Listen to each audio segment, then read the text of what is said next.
దేవునికి ఉన్న ప్రాముఖ్యమైన లక్షణాలను ఇక్కడ కీర్తనకారుడు వర్ణిస్తున్నాడు. దేవుణ్ణి వర్ణించడం అనేది ఎంత గొప్ప భాగ్యం అది. ఆయన వ్యక్తిగతంగా తెలుసుకోవడం, తెలుసుకున్న విషయాల్ని వర్ణించడం. దావీదు భక్తుల్లో ఉన్న ఒక గొప్ప అలవాటు ఇదే. అతనిలో ఉన్న మంచి లక్షణం ఇదే.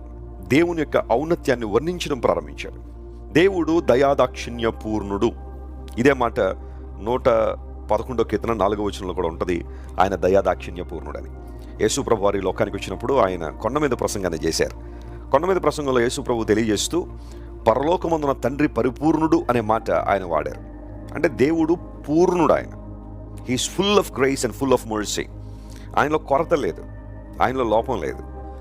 సర్వసాధారణంగా మనుషుల ప్రేమల్లో కొరతలు ఉంటాయి, మనుషుల ప్రేమల్లో కొదువులు ఉంటాయి, మనుషుల ప్రేమల్లో హెచ్చుతగ్గులు ఉంటాయి, తారతమ్యాలు ఉంటాయి. కానీ దేవుని ప్రేమ అలాంటిది కాదు కదా. దేవుడు ఒకరిని ఎక్కువగా ప్రేమించి మరొకరిని తక్కువగా ప్రేమించడం అనేది లేదు. విశ్వాసంతో ఎవరైతే దేవుని దగ్గరికి వస్తారో, ప్రభువా నీవు నాకు కావాలి, నా రక్షణ కొరకు నీ దగ్గరికి వచ్చాను, నా ఆత్మ రక్షించబడినట్లుగా నీ శరణు కోరుకున్నానని ఎవరైనా సరే, వారు ఏ మతమైనా, ఏ కులమైనా, ఏ జాతి అయినా, ఏ వర్గమైనా, ఏ పరిస్థితిలో వారు ఉన్నప్పటికీ కూడా, ఎంత దిగజారిన పరిస్థితిలో, అగాధ జలముల్లో దిగిపోయిన పరిస్థితులు ఉన్నప్పటికీ కూడా దేవుడు వారి ప్రార్థనను విని, వారి కన్ఫెషన్ ఏదైతే ఉందో దేవుడు విని వారిని లేవనెత్తువాడు. హెచ్చుతగ్గులు లేవు. ఆయన ప్రతి ఒక్కరిని రక్షించడానికి ఇష్టపడుతున్నాడు.